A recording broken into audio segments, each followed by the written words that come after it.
नमस्कार दोस्तों।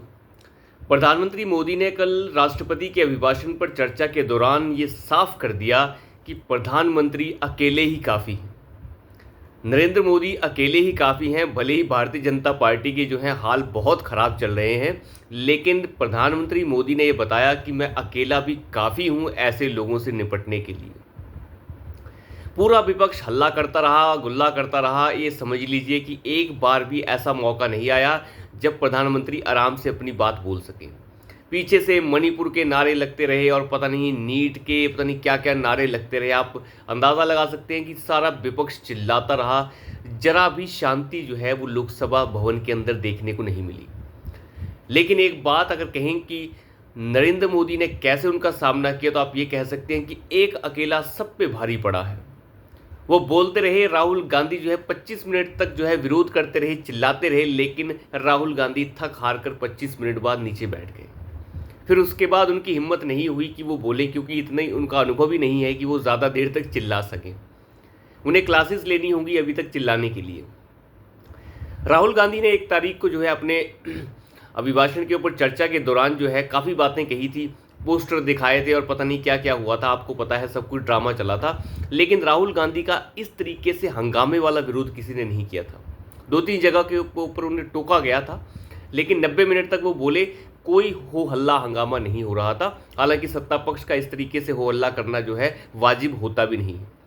विपक्ष हमेशा ही हो हल्ला करता है, लेकिन इस तरीके से नहीं करता जिस तरीके से कल किया गया। बिल्कुल भी बोलने का मौका नहीं दिया जा रहा था, लेकिन प्रधानमंत्री मोदी बोलते रहे, वो रुके नहीं। वो लगभग पौने 2 घंटे तक बोलते रहे और तमाचे जड़ते रहे। राहुल गांधी को ये बताया गया कि आपके जो 99 नंबर आए हैं, वो 99 नंबर 100 में से नहीं 543 में से आए हैं, और आपको उसकी औकात पता होनी चाहिए। राहुल गांधी को बताया गया कि आपकी पार्टी को पिछले 50 सालों में 250 सीट कभी नहीं मिली है, तो इसलिए आपको अपनी औकात पता होनी चाहिए। आपको पता होना चाहिए कि पिछले 15 साल से आप 100 सीट तक पर भी नहीं पहुंच पाए हैं, तो इसलिए आपको आपकी औकात पता होनी चाहिए। वहां पर दूसरी पार्टियों के ऊपर भी प्रधानमंत्री मोदी ने टारगेट किया और बताया कि जहां पर कांग्रेस भारतीय जनता पार्टी के साथ सीधी लड़ रही थी, वहां पर भारतीय जनता पार्टी ने उसे पटकनी दी है। लेकिन जहां पर वो दूसरों के कंधों पर सवार होकर चल रही थी, वहां पर उसने उसी क्षेत्रीय दल को ख़त्म करने का काम किया है, और आने वाले वक्त में वो उन्हें ही खा जाएगी। वो एक परजीवी का काम कर रही है। शायद अखिलेश की तरफ, ममता बनर्जी की तरफ उनके इशारे थे। हालांकि ममता बनर्जी ने कोई गठबंधन नहीं किया था, लेकिन अखिलेश के ऊपर इशारा साफ था। खैर, वो बातें अलग है, उसके बारे में अलग से डिस्कशन करेंगे। लेकिन प्रधानमंत्री मोदी ने यह साफ कहा कि बालक बुद्धि, इस बार उन्होंने शहजादा नाम नहीं लिया। राहुल गांधी को इस बार उन्होंने बालक बुद्धि के नाम से कहा है कि बालक बुद्धि है। हालांकि राहुल गांधी ने काफ़ी मज़े लिए थे 1 तारीख को, जब वो अपना भाषण दे रहे थे। 1 तारीख को उन्होंने काफ़ी उल जुलूल बातें भी की थी। वैसे ही सदन में ऐसी बातें होती नहीं है, लेकिन वो फिर भी करते रहे थे। काफ़ी ड्रामा उस दिन हुआ, राहुल गांधी ने अपनी बातें रखी, लेकिन प्रधानमंत्री मोदी ने उन सभी बातों को दरकिनार करके उन्हें बालक बुद्धि का नाम दे दिया है कि बालक बुद्धि है राहुल गांधी। ये उसी तरीके से विलाप करता है जैसे एक छोटा बच्चा किसी सामान के लिए विलाप करता है। उसी तरीके से विलाप हो रहा है, उसी तरीके से रो रहा है ये छोटा बच्चा जैसे एक बालक बुद्धि रोता है।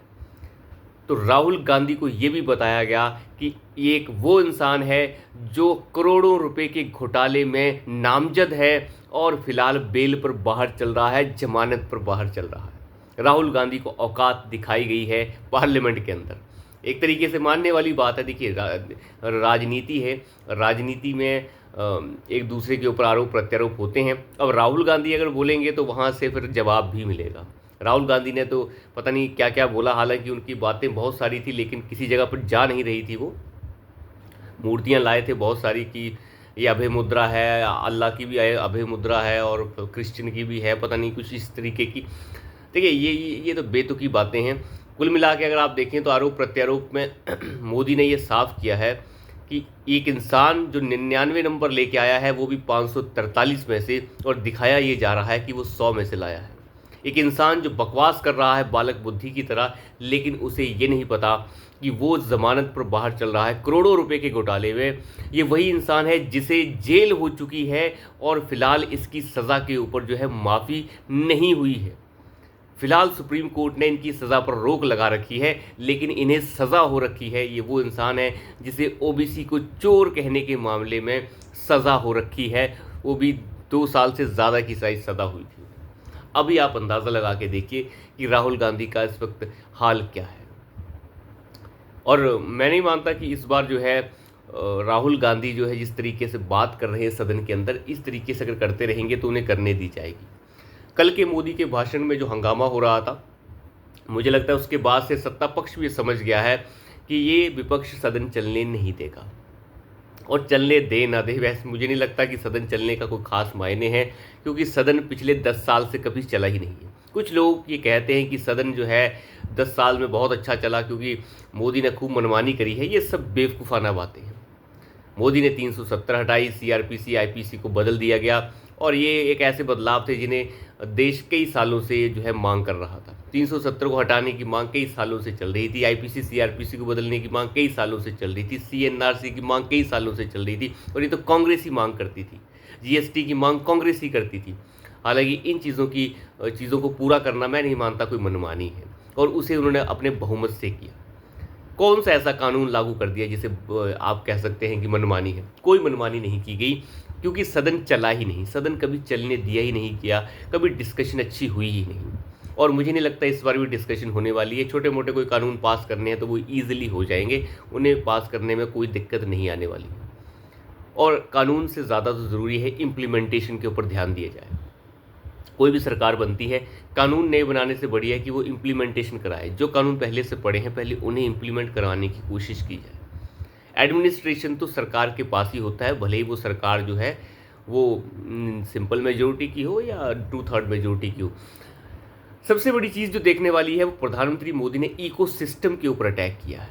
ये अटैक सबसे बड़ा है, यानी कांग्रेस का वो तंत्र जो कांग्रेस को ऊपर लाने की कोशिश करता है, वो कांग्रेस की कमियों को छिपाने की कोशिश करता है, विपक्षी गठबंधन में जितने भी लोग हैं उनकी कमियों को छुपाने की कोशिश करता है।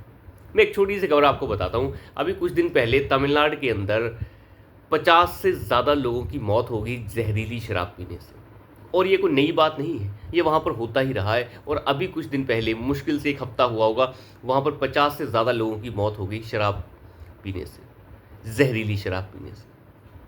आप कोई खबर देखेंगे? आप अगर ढंग से ढूंढने लग जाएंगे तो आपको तब भी खबर नहीं मिलेगी, खबर गायब हो जाएगी। मुश्किल से कहीं इक्का दुक्का, कहीं मनोरमा में और कहीं इधर उधर खबर मिल गई तो मिल गई, नहीं तो नहीं मिलेगी।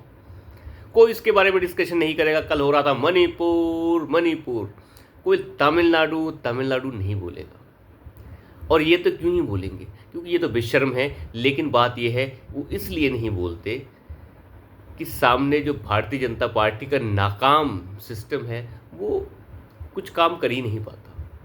मणिपुर की जहाँ तक बात की जाती है, देखिए मणिपुर एक अनस्टेबल स्टेट रहा है, और वो आज से नहीं रहा है, बहुत वर्षों से है। उसमें बहुत सारी दिक्कतें हैं और बहुत सारी प्रॉब्लम्स हैं, और 2 कम्युनिटीज़ के बीच की जो दिक्कत है वो बहुत पुरानी है।